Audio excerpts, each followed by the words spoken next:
It's with a sense of fortitude and apprehension that I take to the road of an evening these days. Having only been 8 months since an accident on my way to work, I find myself cycling for a new job with a pricking of dubious accountability. I'm currently being accused of negligent cycling by the very person almost having taken off the road permanently. Cycling routes and byways are increasingly proliferating in Europe and the furthest former colonies. As such, it starts to look like the persistent but slow progress of Brexit, and all it demands is not the only thing we're allowing our patriarchy to decide upon.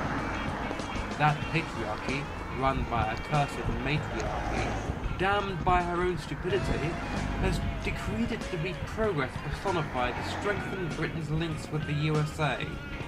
The name of the personification in question is therefore Trump. Reflecting on the slight sight of my teeth this morning in the bathroom mirror, I'm aghast.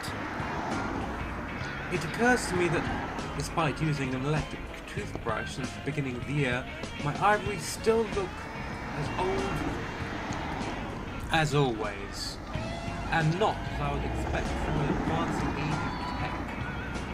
Like the yellowing of our governmental system, the rot seems to increasingly sink into a sinking gum line. State of dental catastrophe that proffers bad roadways only is the tip of its iceberg.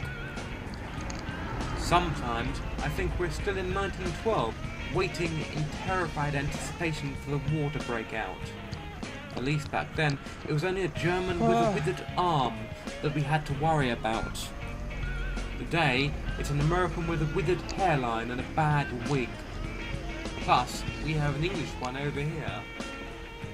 As I waver slightly on the path, I cycle on our uncertain land. I find I must leave aside the incompetence of Mrs. Trump and Johnson for a moment and look at how our Prime Minister is behaving on our behalf. It is with pride and delight that we recognise Theresa May's speech in Philadelphia recently when she harkened back to the days of Reagan and Thatcher, playing on their special relationship.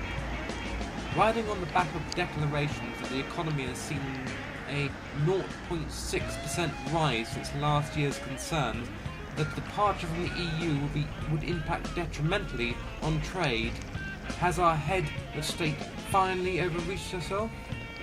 Or is this just a new stage of her insanity? Plus, we still need new, better cycling routes, and I continue to be apprehensive. This road we cycle down, inconsistently, is increasingly dangerous. I have no fortitude left. I am just scared. At least I have my wife's retribution left as consolation to remind me how frail I am in becoming so ill. Anyway, I'm sick now because of you. Yeah, I'm sorry about that.